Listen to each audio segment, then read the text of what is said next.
Hello and welcome to all. My name is सानू Jaiswal and you are watching Study for All. Study for All में आप सबका बहुत बहुत स्वागत है। आप सबके comment, reply, answer and like और ढेर सारा प्यार व्यूज से मुझे बहुत ही अच्छा लग रहा है। आज फिर मैं आपके सामने मोस्ट इम्पॉर्टेंट टॉपिक लेके आया हूँ जो कि मतलब कि करंट अफेयर्स से है, मतलब कि जो हाल ही में जो समसामयिक घटनाएं हो रही हैं उनके बारे में चर्चा करूंगा। तो आप जानते हो करंट अफेयर्स में कोरोना वायरस से भी संबंधित और भी जीएस भी आपको इसमें कवर अप हो जाएगा और कई सारे क्वेश्चन, मिसलेनियस क्वेश्चन यहाँ पे आपके सामने मैं लेके आता रहता हूँ। आपको आपका प्यार भी ऐसे मिलता रहता है। सो लेट्स स्टार्ट करते हैं। प्लीज़ प्लीज़ प्लीज़ एंड तक ज़रूर देखिएगा। इसमें क्वेश्चन भी पूछूंगा, एक क्वेश्चन यहाँ पे लिखा भी हुआ है, फिर मैं अभी समझाऊंगा आपको कई सारी चीज़ें। देखिएगा कोविड-19 के इलाज, जो कोविड-19 का जो इलाज हो रहा है, ट्रीटमेंट जो हो रही है, उसके लिए जो अभी हाल ही में सुनने में आया होगा एक क्लिनिकल ट्रायल चल रहा है कोरोना वायरस के ऊपर। क्लिनिकल ट्रायल से चर्चा में रहे तो उसमें एक चर्चा में रहा है फाइटोफार्मास्यूटिकल क्या है। तो अभी हाल ही में देख रहे हैं कोविड-19 के लिए ट्रायल चल रहा है, तो उसमें एक चर्चा में एक जैविक दवा, तो देखिएगा फाइटोफार्मास्यूटिकल जो एक क्या है, स्यूटिकल का मतलब ही होता है, फार्मास्यूटिकल का मतलब ही आप जानते हो दवा से संबंधित है। तो यह एक कैसी दवा है, मतलब इसमें पहले क्या ऐड हो गया है, फाइटोफार्मास्यूटिकल। अगर फाइटोफार्मास्यूटिकल जुड़ जाएगा तो आप तुरंत लगाएंगे यह एक किस प्रकार की दवा है, तो यह एक जैविक दवा है जिसका प्रयोग किसमें किया जाता है। तो ये जानते हैं फाइटोफार्मास्यूटिकल जो दवा है ये डेंगू के इलाज में, किसके इलाज में भैया, डेंगू के इलाज में बहुत कारगर साबित होता है ये, मतलब कि डेंगू के इलाज में इसका प्रयोग किया जाता है, ट्रीटमेंट किया जाता है फाइटोफार्मास्यूटिकल, जो कि एक जैविक दवा है। तो इसका प्रयोग अब कोविड-19 पेशेंट पे भी किया जा रहा है और वो रिकवर भी हो रहे हैं। तो this is a very good medicine for covid patient also, मतलब कोविड-19 पेशेंट के लिए भी बहुत ही अच्छा दवा है। तो क्वेश्चन मेरा ये है, मैंने पढ़ा भी चुका है, पेपर में आया भी था लोअर पीसीएस में। ठीक, क्वेश्चन पूछ रहा हूं मैं कि डेंगू जानते हैं वायरस के द्वारा होता है, तो आपको बताना है डेंगू का दूसरा नाम क्या है, दूसरा नाम क्या है डेंगू का, पहला। और डेंगू जो वायरस के द्वारा होता है तो किस वायरस के द्वारा होता है, तो बताना है किस वायरस के द्वारा होता है और किस मच्छर के काटने से होता है। तो किस मच्छर के काटने से डेंगू होता है, किस वायरस के द्वारा होता है और डेंगू का दूसरा नाम क्या है। तो 3 क्वेश्चन का आंसर आपको रिप्लाई कमेंट सेक्शन के बॉक्स में ज़रूर बताना है। नेक्स्ट आज 5 से 6 क्वेश्चन जरूर पूछूंगा, उसका आप रिप्लाई ज़रूर दीजिएगा। नेक्स्ट, स्वास्थ्य मंत्रालय यानी हेल्थ मिनिस्ट्री के अनुसार अब कोविड-19 के पेशेंट मतलब जो पीड़ित हैं उनको कितने दिन में छुट्टी दे दी जाएगी। अगर कोविड-19 पहले क्या था, 14 दिन, मोर देन 14 डेज के बाद उनको पूरी तरह से छुट्टी दी जाती थी, बट अब क्या है, अगर कोई कोरोना वायरस से मतलब कोविड-19 पेशेंट है अगर, तो उसे 10 दिन में उसे क्या मिल जाएगी भैया, 10 दिन में ही क्या मिल जाएगी, 10 दिन के बाद उसे क्या मिल जाएगी, छुट्टी मिल जाएगी। तो ये बहुत ही अच्छा है, यानी कि कुछ थोड़ा सा हम सब में देख ही रहेंगे कि भारत में रिकवरी रेट थोड़ा सही है और देशों की अपेक्षा, तो ये बड़ा प्लस पॉइंट है। बिकॉज हम अभी भी हम सब ग्रीन लीफी वेजिटेबल्स, सैलेड वगैरह सारी चीज़ें हम सब अभी भी खाते हैं, जंक फूड खाने लगे हैं, बट इतना भी नहीं खाते हैं, पर सभी लोग नहीं। तो इतना उम्मीद करता हूँ समझ में आ रहा होगा। तो हमारा इम्यून रिस्पॉन्स बहुत अच्छा से दे रहा है कोरोना वायरस के ऊपर, तो इतना उम्मीद करता हूँ समझ में आ रहा होगा। तो स्वास्थ्य मंत्रालय के अनुसार कोविड-19 के पीड़ितों को कितने दिन में छुट्टी दे दी जाएगी, तो 10 दिन में क्या दे दी जाएगी भैया, छुट्टी उन्हें दे दी जाएगी। नेक्स्ट क्वेश्चन की बात की जाएगी, बहुत ही मोस्ट इंपॉर्टेंट, किस राज्य ने पान मसाला आदि पर 1 साल का प्रतिबंध लगा दिया।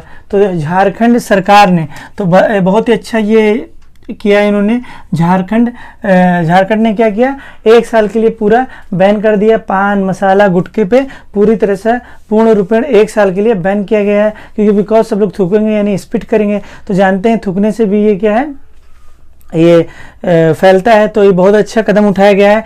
अब आपको बताना है ये कौन है, झारखंड के सीएम कौन है, तो ये भी आपको आंसर देना है कमेंट सेक्शन के बॉक्स में, जो कि मैं आपसे ज़रूर चाहूँगा कि आप आंसर ज़रूर देंगे। तो झारखंड के सीएम कौन है। नेक्स्ट क्वेश्चन बात की जाए, और उनका संबंध किस पार्टी से है ये भी बताना है। तो सीएम कौन है और किस पार्टी से है ये भी आपको बताना है, तो ये आपको कमेंट सेक्शन के बॉक्स में ज़रूर बताना है और बताएंगे भी।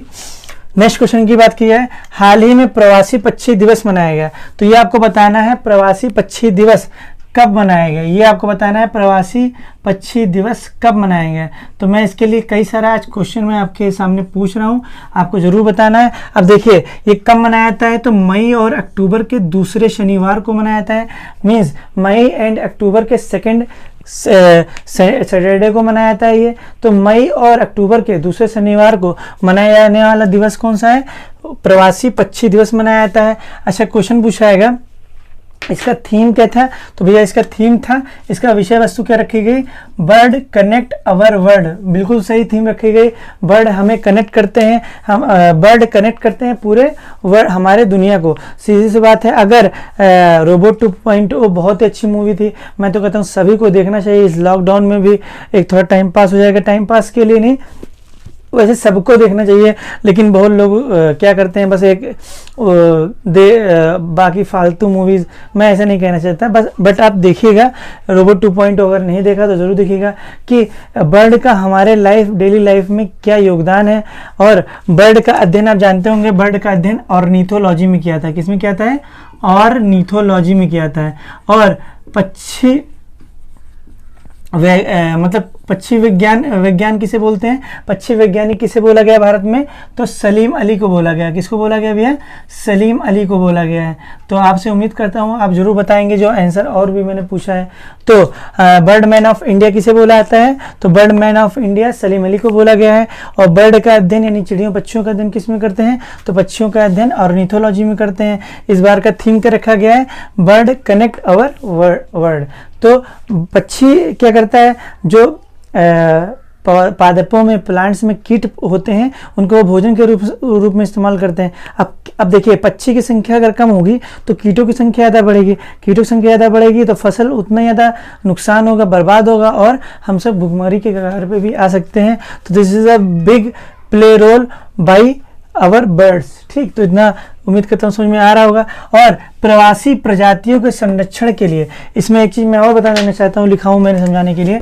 प्रवासी प्रजातियों जो माइग्रेट करते हैं, पक्षी जो होते हैं, वो जो स्पीसीज होते हैं, उनके संरक्षण के लिए कौन काम करता है, कौन सी संस्था काम करती है, तो क्वेश्चन पूछा जाएगा जो प्रवास कर रहे पक्षियों के का संरक्षण कौन सी संस्था करती है, तो पर्यावरण से संबंधित ये संस्था है UNEP, united nation environment programme. UNEP का फुल फॉर्म क्या है, यूनाइटेड नेशन एनवायरनमेंट प्रोग्राम। इसकी मुख्यालय कहाँ पे है, नैरोबी। कहाँ पे भी है, नैरोबी केन्या, जो कि कहाँ पे पड़ता है भैया, केन्या के नैरोबी में है।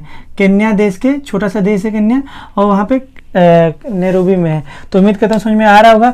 तो इन्होंने एक कन्वेंशन लागू कर दिया था कि जो माइग्रेट्स बर्ड्स हैं, जो स्पीसीज हैं, बर्ड्स स्पीसीज हैं, उनके संरक्षण के लिए कन्वेंशन लागू किया गया। और उसमें क्या नाम था, जो भी प्रवास प्रजाति माइग्रेट करती हैं तो उनका उन्होंने कन्वेंशन लागू किया था यूएनएफ ने। तो उसका कन्वेंशन का नाम क्या रखा गया था, कन्वेंशन ऑन माइग्रेटरी स्पीसीज और बॉर्न कन्वेंशन। इस कन्वेंशन का दूसरा नाम बॉर्न कन्वेंशन रखा गया। क्या रखा गया भैया, बॉर्न कन्वेंशन रखा गया। और इसका वर्ड क्या दिया गया, सेंटेंस क्या दिया गया, कन्वेंशन ऑन माइग्रेटरी स्पीसीज। सीधी सी बात है, कन्वेंशन उन पे लगा है, संरक्षण उनका होगा जो माइग्रेट कर रहे हैं, जो भी स्पीसीज माइग्रेट कर रही है। अच्छा क्वेश्चन पूछा है कन्वेंशन कब लागू हुआ, इन 1979। सो यूनेप द्वारा जो कन्वेंशन लागू किया गया माइग्रेट स्पीसीज पे, वो कब किया गया, इन 1979। देन नेक्स्ट क्वेश्चन पे आगे बढ़ते हैं। बहुत ही मोस्ट इंपॉर्टेंट क्वेश्चन ये आपसे पूछूंगा मैं, विश्व रेड क्रॉस दिवस कब मनाया गया, तो जानते हैं विश्व रेड क्रॉस डे यानी वर्ल्ड रेड क्रॉस डे प्रतिवर्ष 8 मई को मनाया जाता है। कब मनाया जाता है भैया, 8 मई को मनाया जाता है। विश्व रेड क्रॉस दिवस क्यों मनाया जाता है, इसके बारे में बता देता हूँ। जैसे कि भी युद्ध होता है, वॉर होता है, तो जो युद्ध में पीड़ित होते हैं, जो जख्मी हो जाते हैं और जिनको ज़रूरत होती है मेडिकल हेल्प की, तो ये संस्था मेडिकल एड भी करती है, मतलब स्वास्थ्य में सहायता भी देती है और ग्लोबली पीस चाहती है कि कोई देश दूसरे से न लड़े, जैसे कि यूएनओ, एज लाइक यूएनओ। सो ये बहुत ही अच्छी संस्था है। अब आपको बताना है विश्व रेड क्रॉस दिवस प्रतिवर्ष 8 मई को ही क्यों मनाया जाता है, और इनके जो संस्थापक का नाम क्या है, जिन्होंने इसकी स्थापना की, मतलब कि फाउंडर नेम कौन है, ये आपको बताना है। ये मैं एक क्लू दे देता हूँ, जो इनके संस्थापक हैं विश्व रेड क्रॉस दिवस, वही उन्हीं के जन्म दिवस पे, उनके ही जन्म दिवस, जो कि कब मनाया जाता है, जन्म दिवस 8 मई को जो उनका जन्म दिवस पड़ता है। यही कारण है कि विश्व रेड क्रॉस दिवस 8 मई को मनाया जाता है। तो आपको बताना है उनके संस्थापक का नाम क्या है। तो क्यों मनाया जाता है तो आप जानेंगे, क्योंकि 8 मई को इनके संस्थापक का जो विश्व रेड क्रॉस दिवस की जो स्थापना किए थे, यानी संस्थापक जो है उनका जन्मदिन था। तो ये आपको बताना है उनका नाम क्या है। तो और ये आपको बताना, अच्छा मैं बता देता हूँ, रेड क्रॉस जो ये है इसका मुख्यालय कहाँ पे है, जेनेवा। कहाँ पे भी है, जेनेवा। इसका मुख्यालय कहाँ पे है, जेनेवा और स्विट्जरलैंड। जेनेवा कहाँ पड़ता है भैया, किस देश में, तो स्विट्जरलैंड। तो विश्व रेड क्रॉस जो है तो इसका मुख्यालय कहाँ पर है भैया, तो जेनेवा के, स्विट्जरलैंड के जेनेवा में है। स्विट्जरलैंड के कहाँ पे है भैया, जेनेवा में है। तो इतना मैं आपको पूछ रहा हूँ कि इसके संस्थापक का नाम क्या है, तो आपको बताना है। नेक्स्ट क्वेश्चन की बात की जाए कि विश्व थैलेसीमिया दिवस, आप जानते होंगे थैलेसीमिया दिवस और क्या विश्व रेड क्रॉस दिवस का बोथ दोनों एक ही साथ में मनाया जाता है 8 मई को। तो विश्व रेड क्रॉस दिवस बात की जाए चाहे विश्व थैलेसीमिया दिवस, ये कब मनाता है, तो प्रतिवर्ष 8 मई को मनाया जाता है। अब आपको बताता हूँ वर्ल्ड थैलेसीमिया डे जो 8 मई को मनाया जाता है।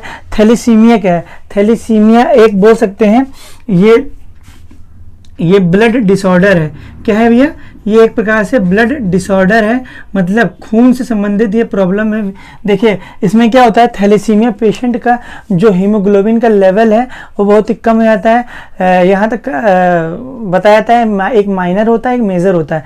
जो मेजर वाला बहुत ही खतरनाक होता है, जिसमें उनकी आयु, मेजर जो थैलेसीमिया होती है, जो मेजर थैलेसीमिया होती है उनकी आयु अधिकतम से अधिकतम 30 से 35 वर्ष होती है। बहुत ही खतरनाक बीमारी, 30 से 35 वर्ष होती है। उनको कभी कभी एक दिन में ही उनको ब्लड चढ़ाना पड़ जाता है, कभी कभी 10 दिन के में ब्लड उनको हमेशा चढ़ाया जाता है, बिकॉज हीमोग्लोबिन 5 से 6 हो जाता है। आप सोच सकते हैं 5 से 6, अब उसको क्या होगा, थकान लगेगी, उसको चक्कर आएगा, उसको तुरंत गिर जाएगा, उसको कोई, क्योंकि हीमोग्लोबिन ही क्या होता है, हमें एनर्जी देने का भी एक प्रकार से काम करता है, बिकॉज ये ट्रांसपोर्टेशन करता है ऑक्सीजन का और कार्बन डाइऑक्साइड का। तो ऑक्सीजन को पकड़ेगा तभी हमारे बॉडी में क्या मिलेगी, एनर्जी मिलेगी।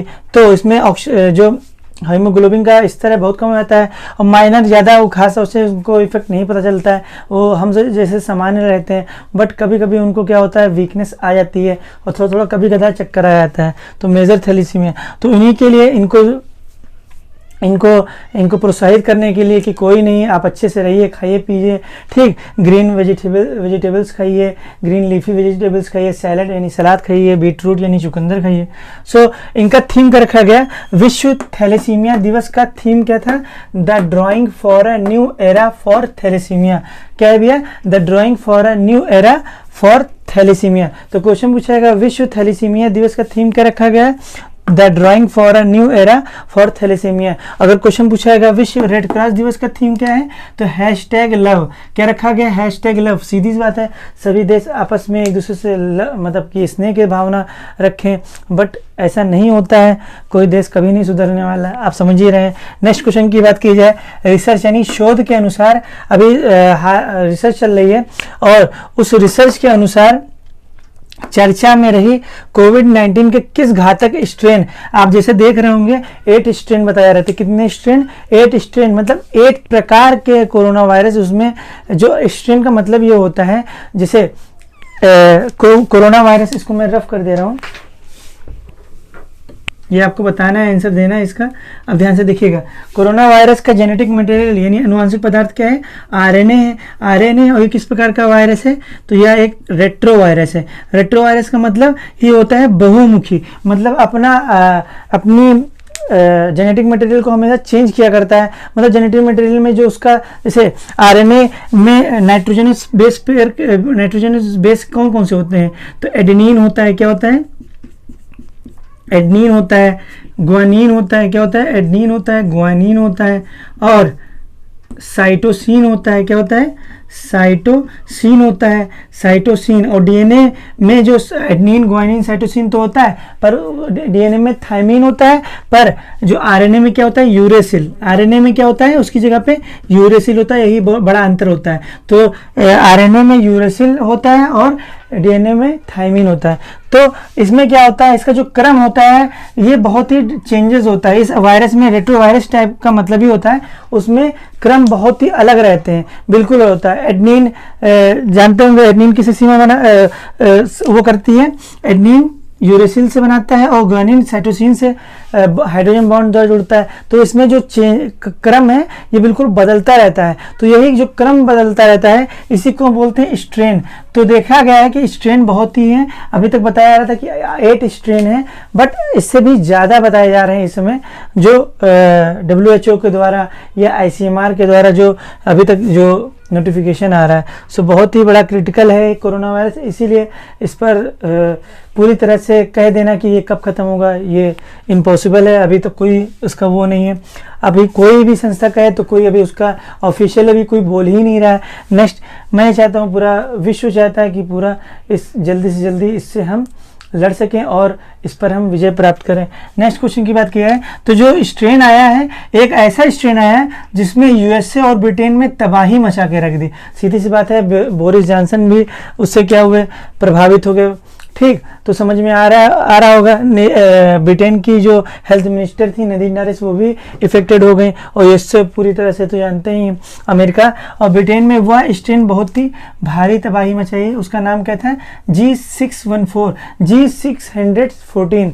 तो ये जो स्ट्रेन है ये ब्रिटेन में और अमेरिका में बहुत भारी तबाही मचाई। नेक्स्ट क्वेश्चन की बात की जाए, अभी आपने देखा होगा विजार्ड गैस लीक जो आंध्र प्रदेश के विशाखापट्टनम में हुआ, जहां से कौन सी गैस का रिसाव हुआ था, तो स्टीरीन गैस का क्या हुआ था भैया, रिसाव हुआ था, जिससे काफ़ी लोग मारे भी गए थे, काफ़ी लोग अभी भी हॉस्पिटलाइज हैं, काफ़ी लोग सीरियस हैं।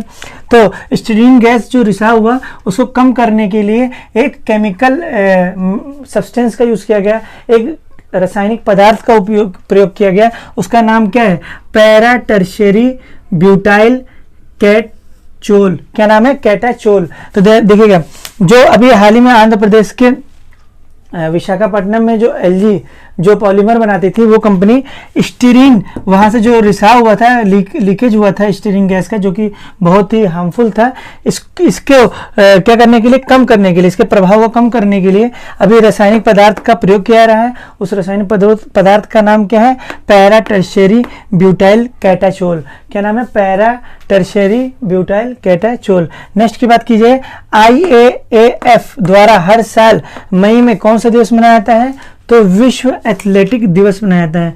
तो IAAF के द्वारा हर साल कौन सा दिवस मनाया जाता है भैया, विश्व एथलेटिक दिवस मनाया जाता है। अब बताना है कि IAAF का फुल फॉर्म क्या होता है, क्या बताना है भैया, full form of the IAAF।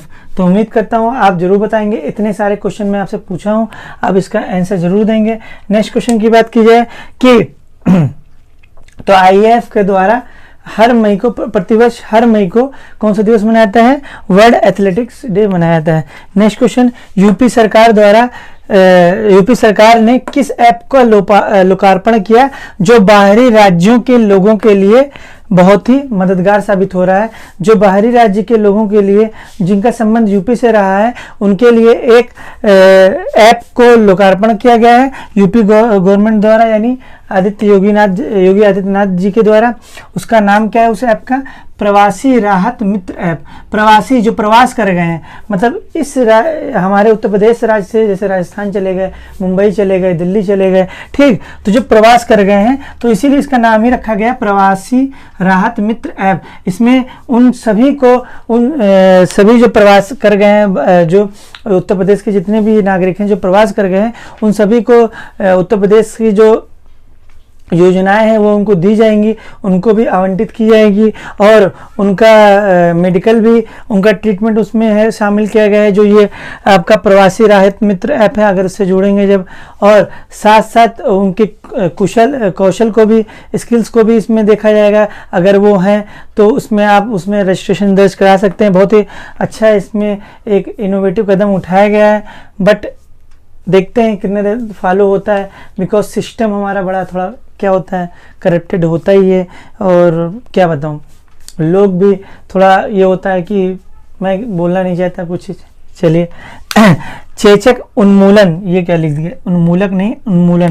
चेचक उन्मूलन के कितने वर्ष पूर्ण होने पर हाल ही में संयुक्त राष्ट्र ने स्मारक टिकट जारी किया। ध्यान से देखिएगा, चेचक उन्मूलन के कितने वर्ष पूर्ण होने पर, जानते हैं चेचक भी एक महामारी का रूप ले रहा था। बहुत सारे कहते हैं प्रतिवर्ष मिलियन लोग इसमें मारे जाते हैं अभी भी, जो पूरे कंट्री से बात की जाती है। तो चेचक जो क्या हो गया, अब पूरी तरह से उसे हटा, मतलब कि हमने उस पर विजय प्राप्त की है। तो वो उन्मूलन, जो चेचक उन्मूलन के कितने वर्ष पूर्ण होने पर संयुक्त राष्ट्र यानी यूनाइटेड नेशन ने स्मारक टिकट अभी जारी किया है। तो कितने साल हो गए, तो चेचक उन्मूलन के 40 वर्ष होने के बाद, कितने भैया 40 वर्ष होने के बाद यूनाइटेड नेशन ने यानी संयुक्त राष्ट्र ने स्मारक टिकट जारी किया। अब आप जानते होंगे कि चेचक के टीके की खोज किसने किया था भैया, चेचक के टीके की खोज, चेचक के टीके की खोज किसने किया था, तो एडवर्ड जेनर ने किया था। किसने किया था भैया, एडवर्ड जेनर ने किया था। और आपको बता दूं, यही सबसे विश्व के पहले ऐसे साइंटिस्ट हैं जिन्होंने टीके की खोज की थी। तो चेचक का टीका सर्वप्रथम टीका था, पहला वैक्सीन यही था जो वर्ल्ड में आया था। तो सबसे पहले क्वेश्चन ये भी पूछाएगा जीएस का कि सबसे पहले किस वैक्सीन की खोज हुई, मतलब किस रोग के लिए, किस रोग की वैक्सीन की खोज हुई। तो सबसे पहले चेचक के टीके की खोज हुई थी सर्वप्रथम पूरे विश्व में, जिसकी खोज किसने किया था, एडवर्ड जेनर ने किया था, स्मॉल पॉक्स जिसे बोलते हैं। तो this is the end of the video. काफ़ी कुछ समझ में आया होगा, काफ़ी कुछ नॉलेज मिला होगा। तो जितने क्वेश्चन पूछा हूँ आपसे, उम्मीद करता हूँ आप बताएंगे। तो इन सारे आंसर आप ज़रूर दीजिएगा कमेंट सेक्शन के बॉक्स में। And thank you for watching. Please please please like कीजिए, शेयर ज़रूर कीजिए, ठोक के शेयर कीजिए, और सब्सक्राइब बगल में होगा रेड बटन का, उसको क्लिक कीजिए, और बेल आइकन जरूर घंटा दबाइए, जिससे वीडियो आपको मिल सकेगा। Thank you for watching and keep it up and all the best.